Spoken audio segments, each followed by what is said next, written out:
What's up, people of YouTube? This is Trailer here bringing you guys another video, and today we are going to be covering the top 10 things that could make Call of Duty World War II multiplayer a bad experience.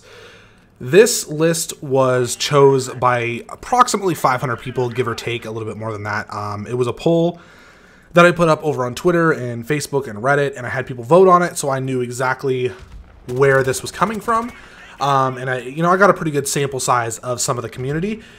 And so this is not something that I decided. I didn't make the final call on these decisions. This was purely based off of the community. I had no say in any of this other than compiling the list of different things that could make the game bad.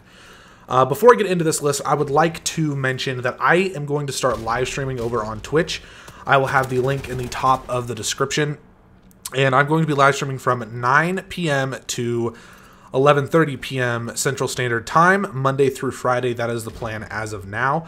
I hope you guys go ahead and tune in over there and follow and check it out. I will pretty much be playing Call of Duty for the most part right now. It's all I really got for games. I can maybe dive a little bit into some PC stuff because I do have H1Z1 and Minecraft and things like that. So just let me know what you guys would like to see if you do decide to watch me on Twitch during the week.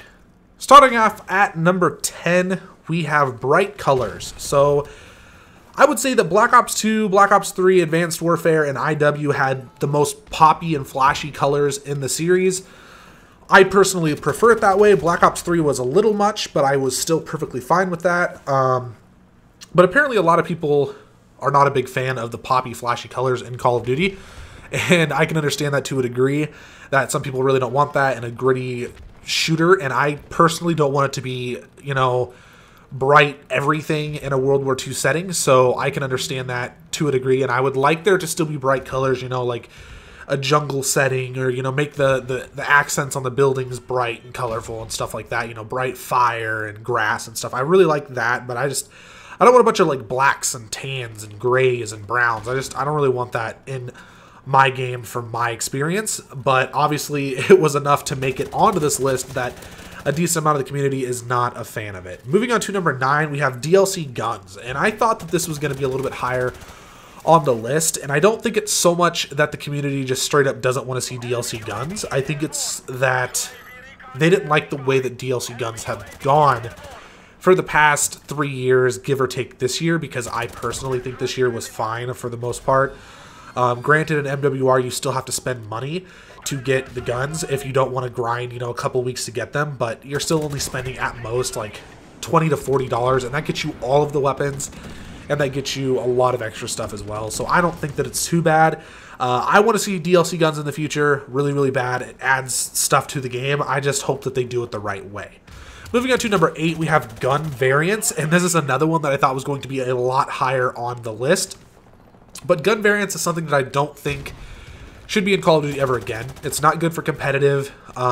It's just, I know that it's a good way for them to make money, but it's not very realistic. And I know Call of Duty is not a realistic game, but I feel like, especially for a World War II shooter, this really kind of takes the cake when it comes to not being a very good idea. I think that it's like, what are you going to do? You're going to add a gun with more headshot damage for a World War II weapon? I don't know. I feel like in terms of Call of Duty, World War II is the only genre or time period, I should say, where realism is actually pretty important, in my personal opinion.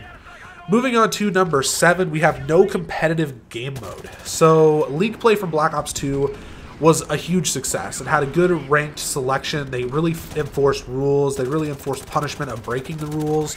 And we haven't really seen that since. Now, I think that the implementation of game battles in Infinite Warfare is a fantastic idea. And in all reality, I would almost rather see them leave that how it is and bring that over into future games rather than a League play. But who knows what we'll see. I don't play too much competitive anymore, but I really would like to see that happen and see it be done like that. Moving on to number 6, we have Too Slow, or kind of like Modern Warfare Remastered, or maybe World at War. I feel like World at War was a slower game, and that's a World War II game, so it's more comparable. I personally would like to just see the last 3 games that we've had, Advanced Warfare, Black Ops 3, IW, but take out the jetpacks. Unlimited sprint, no wall running, maybe have a slide in there for things like, getting around faster and stuff, but maybe increase the running speed, make the maps a little bit smaller for the majority of them, but not all of them. And I think that that would be a recipe for a really, really solid game, and it wouldn't be too slow.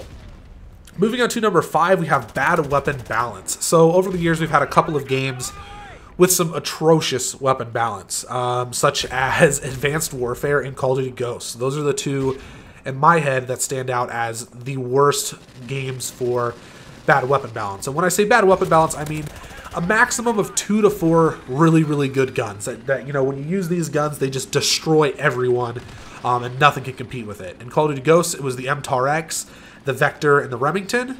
And in Advanced Warfare, it was pretty much just the BAL and the ASM-1, which I was never good with the ASM-1, but it was one of the dominant weapons in the game. And pretty much every other Call of Duty, there's been maybe a few more guns that are better than that, but with the exception of maybe like 2 or 3 CODs, they've all kind of had not the greatest weapon balance, and that's something that I hope they can really capitalize on with the release of Call of Duty World War II. Moving on to number 4, we have specialists like Black Ops 3 or IW. Me personally, I don't have much of an issue with specialists. I don't like the idea of getting killed by a random flamethrower that some guy just got for being in the game, just playing. I don't like that at all. But I feel like they could kind of change things to make it appeal more to the setting, and so it's not so rewarding of bad players and things of that nature. Maybe instead of it being something that's going to kill people, it can always be some sort of support type item, whether it's not necessarily a UAV, but like a portable radar that the whole team can see. Stuff like that, just smaller things. I feel like if they did it that way, it wouldn't be so bad.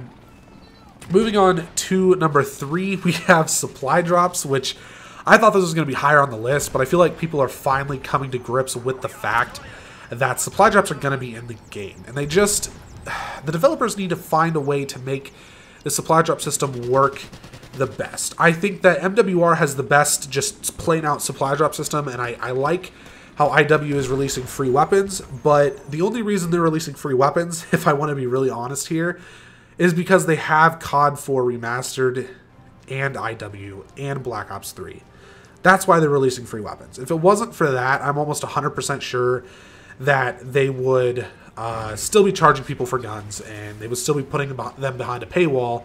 So next year, when we're going into the new Call of Duty game, I would not be surprised if when the MWR community drops and the IW community is significantly hit, and even the Black Ops 3 community is significantly hit, that there will be no free guns. I just hope that the system is as close to MWR as possible, because I think that's what's going to be best for Call of Duty and for the community and for Activision if they want to keep making money and keep making money off their game and have a player base.